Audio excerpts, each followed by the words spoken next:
বাংলাদেশের সকল রাজনৈতিক দলগুলোকে আমাদের প্রধান উপদেষ্টা 1 সপ্তাহ সময় বাইন্ধা দিয়েছে যে 1 সপ্তাহের মধ্যে তোমরা ঐক্যমত্যে পৌঁছো, তোমরা নিজেরা মিটিং করো, আলোচনা করো।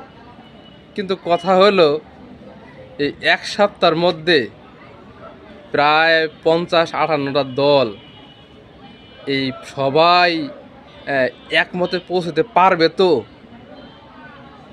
সবাই দেশপ্রেমের কথা বলে, সবাই জনগণের ভালোবাসার কথা বলে, সবাই দেশকে ভালোবাসে, কিন্তু কারো ভালোবাসা কারোর সাথে মিলে না। এই হলো একটা অবস্থা।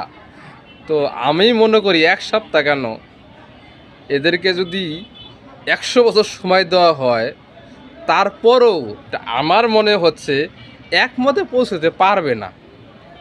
সর্বশেষে গিয়ে ওই আমাদের প্রধান উপদেষ্টাকে একটা ডিক্লারে আসতে হবে।